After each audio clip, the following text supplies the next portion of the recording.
ایک اللہ والا مست ملنگ بابا کہیں جا رہا تھا۔ دوپہر کا وقت تھا، جاتے جاتے نیند کا غلبہ آنے لگا۔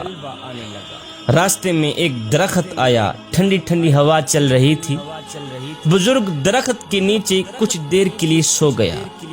جب سویا، آنکھ لگی، نیند آئی۔ خواب میں اسی درخت نے اس بزرگ سے مخاطب ہو کر کہا، بابا جی اگر آپ میرے جیسے بن جاتے تو کیا ہی بات ہوتی۔ اللہ، خواب کی دنیا میں جس درخت کے نیچے بابا جی سویا ہوا تھا، اسی درخت نے بابا جی سے مخاطب ہو کر کہا، بابا جی اگر آپ میرے جیسے بن جاتے تو کیا ہی کمال کی بات ہوتی۔ خواب کی دنیا میں اس بزرگ نے اس درخت کو کہا، اوے میں تیرے جیسا بن جاؤں، پہلے اپنی خوبی تو بتا کہ تیرے اندر خوبی ہی کیا ہے۔ درخت نے کہا، میرے اندر خوبی یہ ہے کہ کوئی مجھے پتھر مارے نا تو میں اسے پھل دیتا ہوں۔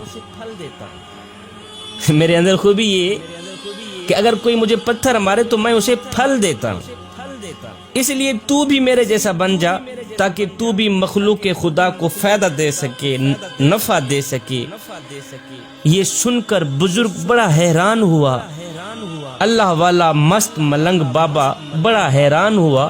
حیرانی کے عالم میں پوچھا کہ اے درخت، اگر تو اتنا ہی اچھا ہے تو پھر مجھے بتایا جائے کہ اللہ نے تجھے آگ کی غذا کیوں بنا دی، پھر تو جلتا کیوں ہے، لوگ تجھے آگ کے لیے استعمال کیوں کرتے ہیں۔ تیرے اندر اگر اتنا ہی کمال ہے تو پھر مجھے بتا کہ اللہ نے تجھے آگ کی غذا کیوں بنا دیا۔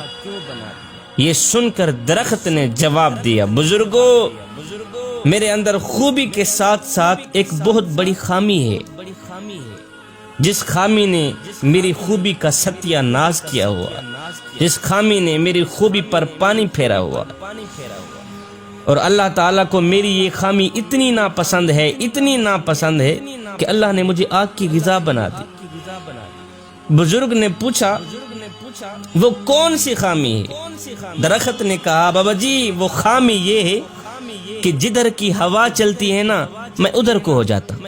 اللہ، بابا جی خامی یہ ہے کہ جدھر کی ہوا چلتی ہے نا میں ادھر ہی کو ہو جاتا ہوں۔ مطلب یہ ہوا کہ جدھر کی ہوا چلے ادھر کو ہونے والی، چاہے جان والی چیز ہو یا بے جان چیز ہو، اللہ تعالیٰ کو ناپسند ہے۔ اللہ تعالیٰ اسے جہنم کا ایندھن بنا دیتا ہے، جہنم میں ڈال دیتا ہے۔ جوانوں، ہماری صورتحال بھی اسی درخت سے ملتی جلتی ہے۔ ہم بھی کچھ ایسا ہی کر رہے ہیں کہ جدھر کی ہوا چلتی ہے ہم ادھر کو ہی ہو جاتے ہیں۔ ہم نام لیتے ہیں حسین کا، نقل کرتے ہیں یزید کی۔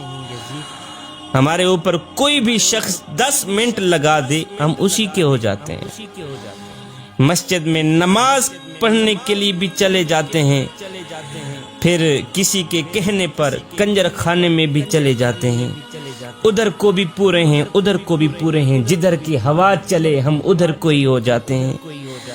ہمارا تن مسجد میں ہوتا ہے، من یاروں کے پاس ہوتا ہے، کھڑے نماز میں ہوتے ہیں، ہماری یادیں دوستوں کے پاس ہوتی ہیں، ہمارا سر سجدے میں ہوتا ہے، ہماری سوچیں کاروبار کی طرف ہوتی ہیں۔ جوانوں، نماز میں بھی خالص بن جاؤ، رب کے عشق میں بھی خالص بن جاؤ۔ ادھر سے حضرت رابعہ بصری آ رہی تھی، ادھر سے ایک نوجوان جا رہا تھا۔ جب ایک دوسرے کے قریب آئے تو نوجوان نے کہا، رابعہ بصری میں تجھ سے بڑی محبت کرتا ہوں، تجھ سے بڑا عشق کرتا ہوں۔ رابعہ بصری نے کہا، اچھا تو مجھ سے بڑی محبت کرتا ہے، عشق کرتا ہے؟ اس نے کہا، ہاں میں تیرے ساتھ عشق کر بیٹھا ہوں، میں تجھے اپنانا چاہتا ہوں۔ رابعہ بصری نے کہا، اچھا اس طرح کر، میری ایک بہن ہے جو مجھ سے کہیں زیادہ خوبصورت ہے، میں چاہتی ہوں تو اسی سے ہی محبت کر لے، اسی سے ہی عشق کر لے، اسی کو ہی اپنا لے۔ اس نوجوان نے کہا تیری وہ خوبصورت بہن کہاں ہے؟ رابعہ بصری نے کہا وہ تیرے پیچھے کھڑی۔ اس نوجوان نے یک لس مڑ کر پیچھے دیکھا تو رابعہ بصری نے نوجوان کے منہ پر ایک تماچا مارا، کہا بدبخت انسان، محبت رابعہ بصری سے کرتا ہے، تکتا غیروں کو ہے۔ ابھی ہو گیا ہے تیری محبت کا امتحان، تو محبت رابعہ بصری سے کرتا ہے، عشق رابعہ بصری سے کرتا ہے، تکتا غیروں کو ہے۔ اس نوجوان نے اپنے سر میں خاک ڈالی، پیٹا، سر پیٹ کر کہا کہ میں نے دنیا میں سے کسی عورت کے ساتھ محبت کا دعویٰ کیا، جب مڑ کر پیچھے دیکھا تو میرے منہ پر ایک تماچا لگا۔ کہتا ہے کتنا بدبخت ہوگا وہ انسان جو دعویٰ کرے رب کی محبت کا تکے غیروں کو، جو دعویٰ کرے رب کے عشق کا تکے غیروں کو۔ جوانو، نماز میں بھی خالص بن جاؤ، رب کے عشق اور معرفت الہی میں بھی خالص بن جاؤ۔ جب تم نماز میں، عشق میں، معرفت الہی میں خالص بن گئے تو پھر ایک لمحہ وہ بھی آنے والا ہے کہ اللہ خود فرمائے گا، وہ میرے بندے تو میرا ذکر زمین پہ بیٹھ کے کر، میں تیرا ذکر عرش بری پہ بیٹھ کے کرتا۔ تو میرا ذکر گنہگاروں کی صف میں بیٹھ کے کرے گا، بدکاروں کی صف میں بیٹھ کے کرے گا۔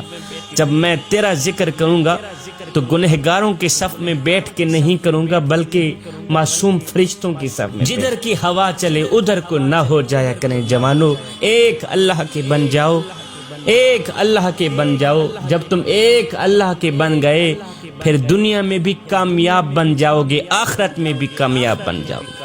میرا اللہ قرآن کے اندر ارشاد فرماتا ہے، یا ایھا الذین آمنوا ادخلوا فی السلم کافہ، اے ایمان والو پورے کے پورے اسلام میں داخل ہو جاؤ، پورے کے پورے مکمل طور پر اسلام کے اندر داخل ہو جاؤ، یعنی آدھے تیتر اور آدھے بٹیر بن کر نہ رہو۔